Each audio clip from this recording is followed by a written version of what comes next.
On a snowy city street, a weary mechanic noticed a child selling wilted flowers with trembling hands. He pressed his last few dollars into her palm and led her into a small cafe for warmth.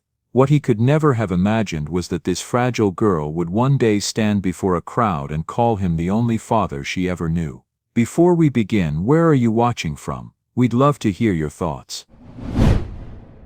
Beneath the glittering lights of a street lined with expensive restaurants, a child needed only $5 to survive, yet faced nothing but cruel laughter echoing through the winter night. Daniel Carter dragged his weary feet across the snow-covered sidewalk, each step leaving deep impressions in the slush. His weathered work coat, stained with dried paint from construction jobs, hung loose around his shoulders. His cracked boots squeaked against the wet pavement, and his breath came out in heavy clouds that dissipated in the frigid air. All he could think about was collapsing onto the sagging mattress in his cramped studio apartment.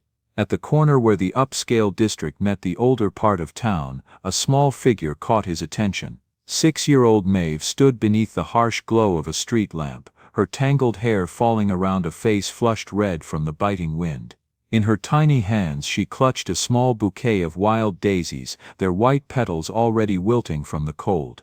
Her thin jacket flapped open as she shivered. 4 men in expensive suits had just emerged from Chez Laurent, their faces flushed with warmth and alcohol. The scent of cologne mixed with wine clung to their clothing as they discussed business deals with loud, confident voices. Maeve took a tentative step toward them, her voice barely audible above the wind. "Please, just $5, 1 flower." Her words came out in stutters, partly from the cold and partly from fear that made her hands tremble as she held up the modest bouquet. The tallest man, his silver hair perfectly styled, lifted his chin and let out a laugh that had no warmth. "You call these flowers?" His voice dripped with disdain as he looked down at the child. Without warning, he raised his polished leather shoe and brought it down hard on the bouquet, grinding the delicate petals into the dirty snow beneath his heel. The white daisies scattered and crumpled, their broken stems mixing with the gray slush. The other 3 men burst into laughter that rang out harsh and cold, the sound bouncing off the brick buildings as they walked away, their expensive shoes clicking against the pavement. Daniel stopped dead in his tracks, exhaustion evaporating as familiar rage built in his chest. His heart clenched tight as he watched the little girl sink to her knees, her small fingers shaking as she tried desperately to gather the ruined flowers. The sight transported him back 30 years to his own childhood when bigger kids would destroy his things just to watch him suffer. "I've seen this cruelty before," he thought. Daniel walked over to where Maeve knelt on the cold concrete. $50, he said, his voice rough from years of construction work. "For all of them." He reached into his jacket pocket and pulled out a crumpled wad of bills, almost everything from his last paycheck, keeping just enough for tomorrow, money he had been saving for groceries and his overdue electric bill. He pressed the money into her small hands, which were red and chapped from the cold, then knelt down beside her in the slush. One by one he picked up each damaged flower, handling them as gently as if they were made of crystal. When he stood up and turned to face the 4 men who had paused to watch, his eyes held a calm intensity that made them shift uncomfortably. 4 grown men against a little girl, Daniel said, his voice steady but carrying an edge that cut through the winter air. "That's shame, not fun." His gaze moved from one man to another, and each of them found something important to look at on the ground. Without another word they hurried away into the night, their confident laughter replaced by uncomfortable silence. Maeve stared down at the crumpled bills in her palms, her heart racing as she tried to process what had just happened. For the first time in her young life, she felt what it was like to have someone stand between her and the world's cruelty, to have protection when she had expected nothing but indifference. Daniel held the crushed bouquet carefully in his calloused hands, the broken stems and bruised petals somehow more precious than any expensive arrangement. He didn't say anything more, but simply placed his rough paint-stained hand gently on the child's shoulder, his eyes holding a warmth that cut through the bitter cold of the winter night. As they stood there in the aftermath of the confrontation, Daniel noticed that Maeve was still trembling violently, her small body shaking not just from the shock of what had happened, but from the bone-deep cold that seemed to penetrate right through her threadbare jacket. The wind had picked up, sending swirls of snow dancing around their feet, and he could see her lips turning blue despite her efforts to stop her teeth from chattering. "Come on," Daniel said quietly, his breath forming thick white clouds in the frigid air. "Let's get you warm." Daniel guided Maeve to a small cafe that looked forgotten by time. The building's brick walls were cracked, paint peeling around the windows, and the neon sign flickered erratically. When they pushed through the heavy glass door, the waitress looked up with surprise at the unusual sight, a black construction worker accompanied by a small girl whose tangled hair and dirty coat marked her as one of the street children. Daniel pulled out a wobbly chair for Maeve, his movements careful and gentle. He glanced at the worn menu, then looked up at the waitress. "One hot chocolate with extra whipped cream for her, and just a black coffee for me." When the drinks arrived, Maeve lifted the hot chocolate with both hands, her fingers wrapping around the ceramic as if it were the most precious thing she had ever held. She took a careful sip, and a small mustache of white cream appeared on her upper lip. Daniel felt something shift in his chest, a rare smile tugged at the corners of his mouth, softening the hard lines that years of disappointment had carved into his weathered face. "What's your name, little one?" Daniel asked gently. "Maeve," she whispered. "Where's your home?" The question came out before Daniel could stop himself. Maeve's eyes dropped to stare into her hot chocolate, her small fingers turning the handle in slow circles. "You don't have to tell me now," Daniel said quietly. After several minutes, Maeve looked up with eyes that held wisdom far beyond her years. You're not like them. I've seen men like them all my life," Daniel said slowly. "But I promised myself I wouldn't become one of them." Without thinking, Daniel pulled off his worn work gloves and pushed them across the table toward Maeve. "Your hands are colder than mine." Maeve hesitated, then slipped her small hands into the oversized gloves, her eyes growing bright with tears. "Thank you," she whispered. She looked down at the damaged flowers on the table, then back up at Daniel. "They're still beautiful," she said softly, gently touching one of the bruised petals. "Even broken, they're still flowers." Daniel felt his throat tighten at her words. This little girl understood something that those wealthy men never would. The two of them sat in the warm silence that followed, sharing something more valuable than words in the humble space of the rundown cafe. In that moment, the first fragile thread was woven between them, born not just from an act of protection, but from the simple recognition that neither of them had to face the cold world entirely alone. When they stepped outside, the winter night had transformed into something menacing. Wind howled through the streets, thick snowflakes swirled so densely that streetlights became dim halos, and pedestrians hurried past searching for shelter. Maeve pulled her thin jacket tighter, shivering uncontrollably. Daniel glanced down at her, feeling the familiar weight of helplessness in his chest. "Where are you going now?" Daniel asked gently. Maeve looked down at the snow accumulating around their feet. "I don't have anywhere," she whispered. Daniel stopped walking, his mind racing through possibilities and complications. His studio apartment was barely 20 square meters, with a leaky ceiling and a broken hot plate. Taking in a child would bring expenses he couldn't afford. But as he looked at Maeve shaking violently, he remembered sleeping under overpasses as a child, waking up with frost in his hair. "If I walk away now, she'll be just like I was," he thought. Alone, frozen, forgotten. After several minutes of internal struggle, Daniel knelt down until he was at eye level with her. His voice became softer than it had been all evening. "Hey little one, would you like to come home with me? Just for tonight, until the storm passes. You don't have to be cold anymore." As Maeve's breathing became slow and even, Daniel watched her sleep and realized that for the first time in years, he didn't feel completely alone. Outside, the storm raged, but inside their small sanctuary, two invisible people had found each other. Maeve's eyes widened in shock, as if she couldn't quite believe what she had just heard. For a moment, she simply stared at him, her mouth slightly open, searching his face for any sign that this might be some kind of cruel joke. When she realized he was serious, her expression crumpled with overwhelming emotion, and she nodded quickly, unable to find words through the tears that had suddenly filled her eyes.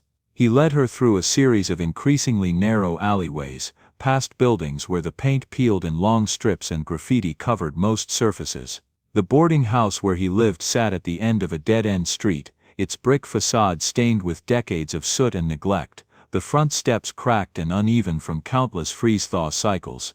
When Daniel opened the door to his apartment, the contrast between his simple offering and the luxury establishments they had passed earlier became painfully clear. The single room contained a narrow iron bed that creaked at the slightest movement, a wooden table with one corner propped up by a stack of books to keep it level, and a hot plate that had more rust than original metal. A single bare bulb hung from the ceiling, casting harsh shadows that made the already small space feel even more cramped. Daniel felt a flush of embarrassment as he watched Maeve take in his humble home, her wide eyes reflecting both exhaustion and overwhelming gratitude.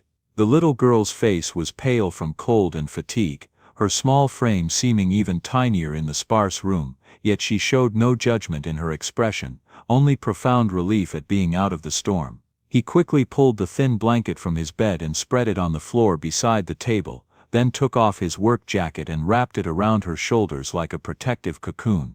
"I know it's not much, sweetheart," he said gently, "but you'll be safe and warm here." He carefully placed the crushed bouquet on the windowsill, where the streetlight outside made the damaged petals glow softly in the darkness. Maeve sat on the edge of the bed, tears streaming down her cheeks. She looked around the simple room as if it were a palace, her eyes pausing on the flowers by the window. "No one ever let me stay before, no one ever called me sweetheart, no one ever said I could come home." She wiped her nose with the back of her hand. I thought nobody wanted me anywhere." Daniel settled himself on the floor, his back against the wall, looking up at the water-stained ceiling as his heart hammered in his chest. He had never been good with words, preferring action to conversation, but something about this moment demanded acknowledgement. "Then tonight is the first time," he said quietly. A peaceful silence settled over the small room, broken only by the wind rattling the windows and the occasional drip from the leak in the corner. But the cold that had followed them all evening was finally gone, replaced by the warmth that comes not from heat, but from human connection. As Maeve's breathing gradually became slow and even, Daniel watched her sleep and realized that for the first time in years, he didn't feel completely alone in the world. Outside, the storm continued to rage, but inside their small sanctuary, two people who had been invisible to the world had found each other. Morning crept into the narrow room through a sliver in the curtain. Daniel sat on the floor where he had slept, his back stiff, listening to the soft rhythm of Maeve's breathing. The storm had finally quieted, leaving a heavy blanket of snow over the city. For the first time in years, he felt something close to peace. Then came the pounding on the door, sharp, impatient, and relentless. Daniel pushed himself up, heart tightening. He opened the door to find Mrs. Klein, the landlady, standing with one hand on her hip. She was a woman in her 50s, her thin lips pressed together, her voice sharp enough to cut glass. Her eyes, pale and searching, darted past him into the room. They landed on the small figure curled on the bed, her brows arched high. "Daniel, what is this? A little white girl in your room? You know people will talk." Daniel straightened, blocking the doorway with his frame. His voice came out low, controlled, though every muscle inside him was tense. "She just needed shelter from the storm. That's all." Mrs. Klein crossed her arms, her tone dripping with judgment. "Storms don't last forever, but scandals do." The words hung in the air like smoke. Behind him he heard the faint rustle of movement. Maeve had woken. She sat up on the edge of the bed, her small hands twisting the hem of her shirt. Her face was pale, her eyes wide with alarm. She could hear every word. Her chest rose and fell quickly, and she thought, "Maybe he'll send me away now, just like everyone else did." Her throat tightened. The fragile warmth she had felt last night seemed ready to vanish in an instant, smothered by the harsh voices of the world outside. Daniel glanced back. The girl looked smaller than ever, sitting against the cold iron frame of the bed, her eyes glistening. He turned back to Mrs. Klein, his hand clenched against the doorframe, veins standing out. In his head the cruel whispers of memory echoed. "A black man with a white child. They'll never trust you, they'll never let it go." But then he looked again at Maeve, the fear in her eyes, the way she shrank from the world, desperate for someone to say she mattered. He drew a long steady breath. His voice was firmer this time, his jaw set. "She's not a problem," he said. "She's under my care. If you can't live with that, I'll find another place." The landlady's lips pursed even tighter. She scoffed, muttering about rent and rules, then turned and stomped down the hall, but the damage was already done. Outside, other tenants had gathered, drawn by the noise. Faces peeked from cracked doors. Two men leaned against the railing, arms folded, eyes full of disdain. One of them spoke, his voice loud enough to carry. "This looks wrong, Daniel." The other added with a sneer, "You know what people are gonna think." Daniel met their gaze head on. His voice rang out steady, without apology. "What's wrong is leaving a child out in the cold." For a moment no one spoke, only the groan of pipes in the old hallway filled the silence. Daniel turned back inside. He held out his hand to Maeve. Her little fingers trembled before they reached for his, slipping into his palm with surprising strength. He stepped past the gawkers, guiding her with quiet certainty. The hallway seemed longer than usual, each step heavy under the weight of their stares, but Maeve clung tighter, her heart hammering, feeling both fear and something new, safety. When the door closed behind them again, the room felt smaller, but also more theirs. Daniel sank onto the chair, rubbing his face with both hands. His chest ached with anger and weariness, but also with resolve. "I've lived my whole life under their suspicion," he thought. "But she won't." On the bed, Maeve hugged her knees, her eyes searching him. The question slipped from her lips before she could stop it, barely more than a whisper. "Are you going to send me away?" Daniel froze, the words cutting deep. He looked at her for a long moment, then leaned forward, elbows on his knees. His voice came out slow, deliberate, each word heavy with meaning. "No," he said. "You're safe here." Maeve's breath shuddered as though something inside her had finally unclenched. She lowered her head, her fingers still gripping the blanket, but her eyes glimmered with a new light. For the first time, Daniel realized what he had spoken wasn't just comfort, it was a vow, a promise he could not take back. Outside, whispers would continue, judgments would sharpen like knives, but in that moment, in that small room with snow still piled high at the window, a bond had been sealed, not out of pity, not out of chance, but out of choice. The morning light fell weakly across the room, painting the peeling walls in pale gray. Daniel crouched on the floor with a screwdriver, tightening the loose screws on the old wooden chair. Every twist of the metal echoed in the silence. At the table, Maeve leaned over her notebook, tongue caught between her teeth as she copied letters. Her small fingers clutched the pencil tightly, her brow furrowed in concentration. Daniel glanced up and froze. On the page in large shaky letters, she had written Maeve Carter. His breath caught, his hands trembled around the screwdriver. "Is this what she wants? To be mine?" A warmth spread through his chest, but with it came a terrible weight. A name was more than a word, it was belonging. It was a claim on a life he wasn't sure the world would ever let him have. 2 days later, the knock came. It wasn't the hurried rap of a neighbor, or the sharp pounding of Mrs. Klein. This was steady, official. Daniel opened the door to a woman in a gray coat, clipboard in hand. Her hair was pulled tight into a bun, her expression as cold as the January wind behind her. "Mr. Carter?" she asked briskly. "Yes," Daniel said. She stepped forward, eyes scanning the small room. "We received a report. A child is living here." Her gaze fixed on Maeve, who sat frozen on the bed. "Are you her legal guardian?" Daniel swallowed hard, sweat prickling at his temples. His voice was steady, but low. "No, but I'm the only one she has." The woman scribbled quickly, her pen scratched against the paper like judgment itself. "That's not how the law works, Mr. Carter." Maeve looked at him,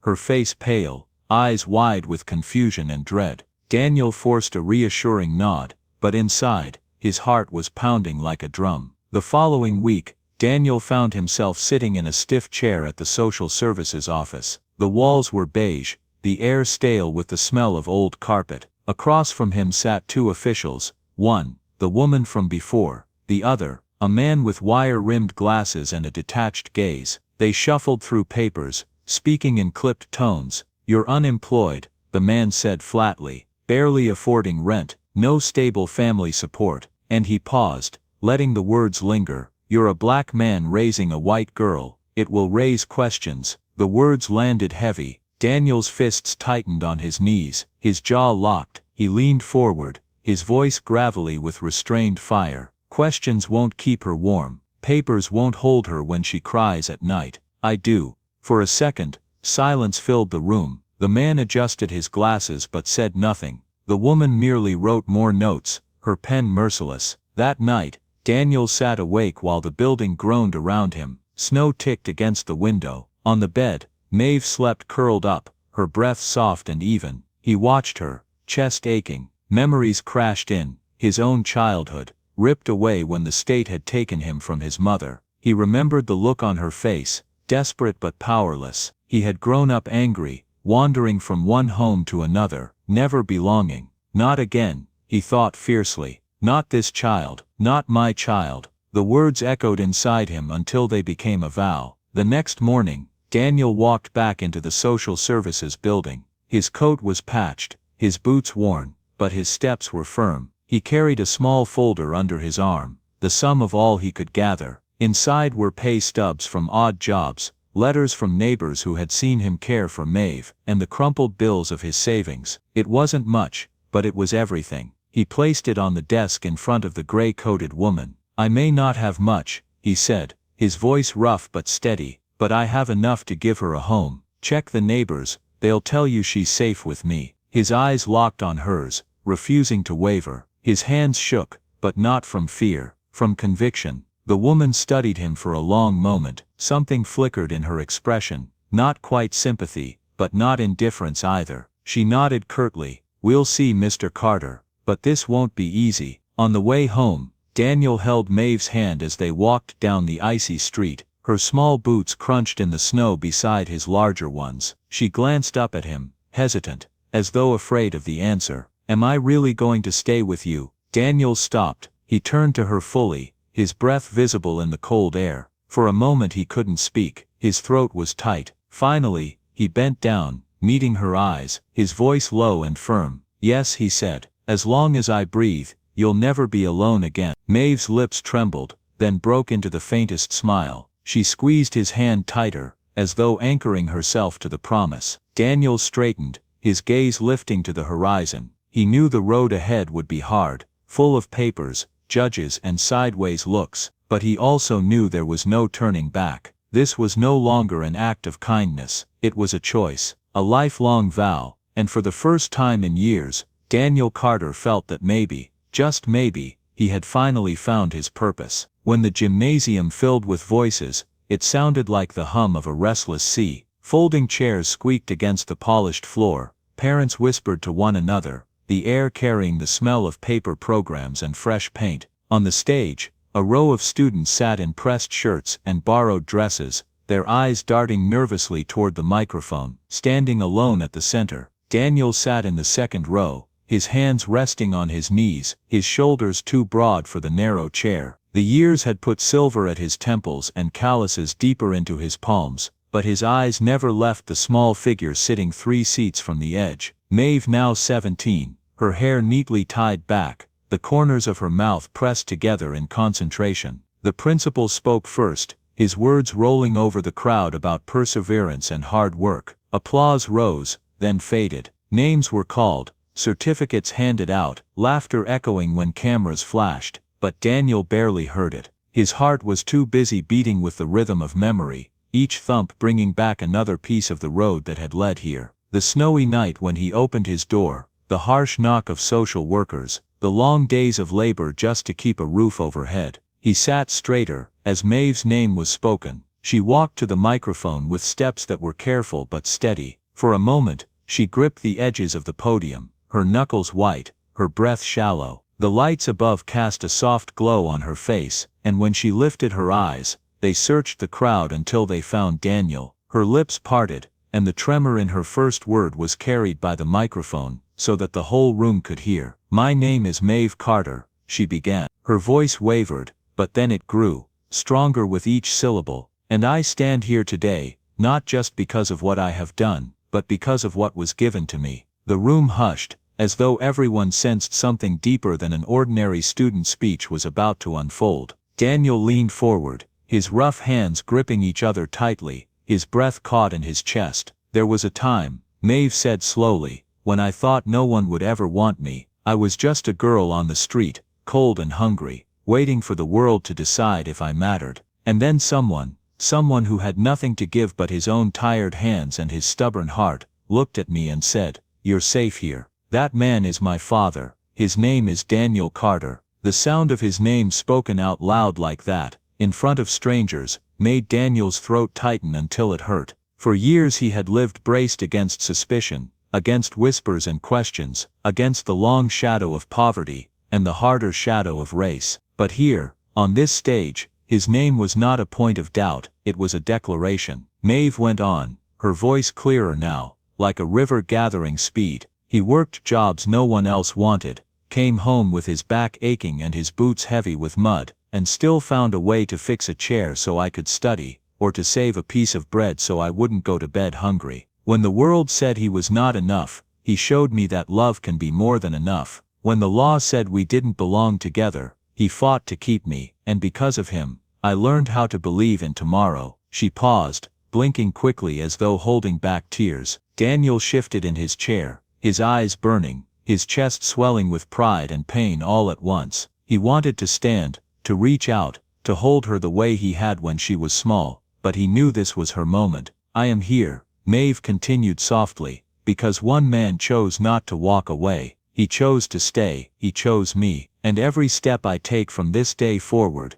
I take as his daughter." For a heartbeat silence hung heavy in the gym, so thick that even the sound of breathing seemed loud. Then applause erupted, thunderous and rising, filling every corner of the room. Some people wiped their eyes, others clapped until their hands stung. Daniel remained seated, his head bowed, his shoulders trembling. He had never sought recognition, he had only wanted to keep a promise whispered in the dark of a freezing night. Yet hearing her say those words was more than recognition, it was redemption. When the program ended and students crowded off the stage into the arms of their families, Maeve found him. She pushed through the sea of people, her gown swaying, her eyes fixed on him as though he was the only person there. Daniel rose to his feet, taller than most around him, but suddenly feeling small beneath the weight of her gaze. She wrapped her arms around him without hesitation, holding him tightly. "Thank you," she whispered, her voice muffled against his chest. Daniel's arms closed around her,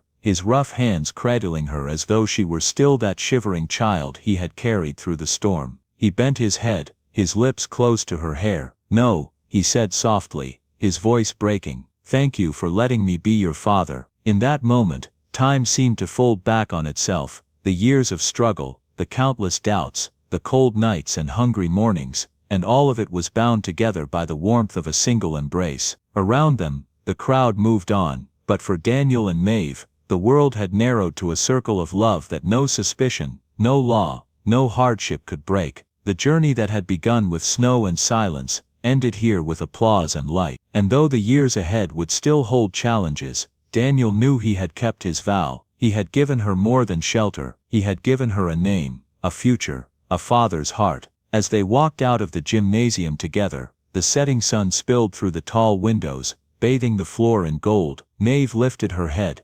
smiling, her steps confident beside his. Daniel Carter, once just a man trying to survive the world's indifference, now walked with the certainty that he had changed a life, and perhaps, in some quiet way, the life he had changed most was his own. Join us to share meaningful stories by hitting the like and subscribe buttons. Don't forget to turn on the notification bell to start your day with profound lessons and heartfelt empathy.